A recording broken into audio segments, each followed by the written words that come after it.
एक ऐसी नदी जिसमें पानी नहीं, कभी खून बहता था। एक ऐसी नदी जिसमें मछलियां नहीं, लाशें तैरती थी। एक ऐसी नदी जो प्यास नहीं बुझाती, वो आपको प्यासा बनाती है। प्यासा प्रतिशोध का, प्यासा प्रताड़ना का,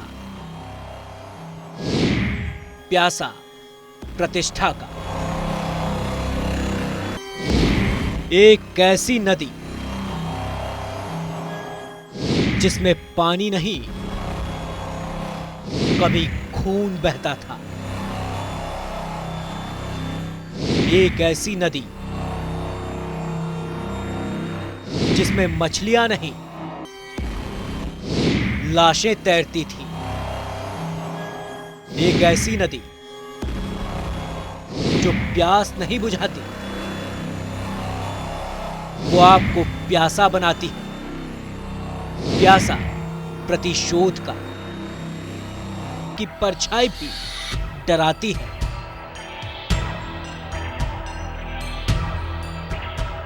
यहां कोई दिखाई नहीं देता, लेकिन यहां आप अपने ही कदमों की आहट सुन कांप जाएंगे। ये वो जगह है जहां परिंदा भी पर मारने से पहले 1000 बार सोचता था, हम और आपकी हिम्मत ही क्या है। वजह सिर्फ एक, क्योंकि यहां कभी बागियों का बसेरा हुआ करता था।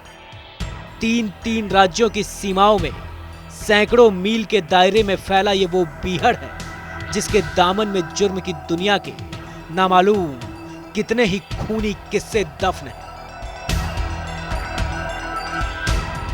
कहते हैं कि चंबल के पानी की तासीर ही कुछ ऐसी है।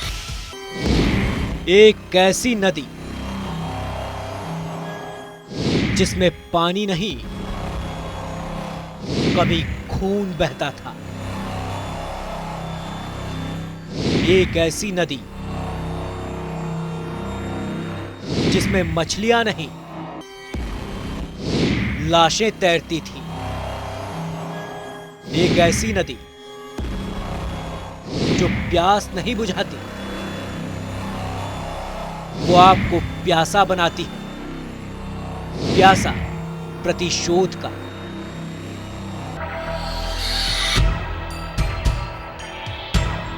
न जाने चंबल के इस बीहड़ के किस कोने में कौन सा डाकू छुपा हो।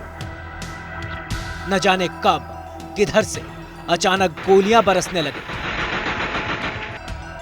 आम तो आम इंसान, खुद पुलिस वाले भी बगैर पलटन के चंबल में घुसने से पनाह मांगते थे। लेकिन आज ये बीहड़ सुनसान पड़ा है। खौफ आज भी कानों में खनकती है। कदम आज भी जाने से पहले 1000 बार डगमगाते हैं, क्योंकि इस बीहड़ के बागियों की कहानी कुछ ऐसी ही है। एक नहीं, 2 नहीं, 3 नहीं, न जाने कितने ही बागियों ने इसी बीहड़ से अपने बगावत का परचम बुलंद किया है। कहते हैं कि चंबल के किनारे बसे गांव का बच्चा पैदा तो अपनी मां की गोद में होता था, लेकिन पानी चंबल का पीता था और पलता इन्हीं बीहड़ों में था, जिसे ना कोई जान पाता था, ना कोई पहचान पाता था। लेकिन उसके नाम का सिक्का कोसों कोसों तक हर कुनबे में काम करता था। समय बीतता गया, बागी बदलते गए, बीहड़ बूढ़ा हो चला और प्रशासन हावी। स्थिति आज पर आकर अटकी, जब बागी और बगावत की कहानियां सिर्फ इतिहास बनकर रह गई।